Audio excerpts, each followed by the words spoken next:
The state of our economic union may not be fantastic, but it's pretty solid, is it not? Look, I'd say that's fair. And, you know, if you measure the ratio of prices to how much profits and earnings these companies have, it's nothing like the dot-com bubble. Exactly. Or some of the other big bubbles in the U.S. Most of this drop is coming from China getting crushed. Right. I mean, if we were in China, if this was Morning Joe in China, we would be in trouble. I would be telling you, maybe it is time to panic. Maybe it is 2008. Right. But in the U.S., this is largely just a reflection of them getting squished over there. Well, you know, Mike Barnicle, the stock market right now, again, I'm getting out of the stock market as fast as I can. But if I were actually a wise investor, I'd sit there and go, interest rates probably aren't going to be going up. I'm not going to get any return anywhere. But, gee, if I get 3.5% from J.P. Morgan Chase dividends, I mean, if the dividends come back, I mean, it makes right now with low interest rates, historically low interest rates, it just makes sense to put money in the American stock market.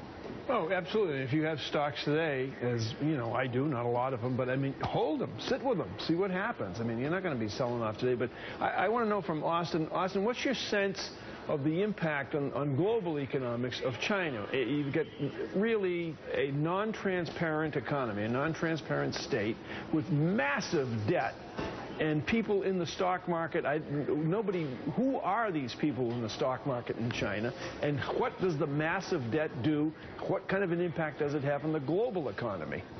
Well, you know, it's kind of a stinky brew that they've brewed up over there with this. We saw in 2008 and we saw in the Asian financial crisis way back in the 1990s, if the people investing in markets can't trust the data, they don't know what they're looking at, if the government's actively trying to destroy the information content of the prices, that's the kind of thing that leads to investor panics. And that's what you've seen in China. The government just stepping in and start buying up a bunch of stocks to try to prevent the prices from going down so nobody knows what the prices mean.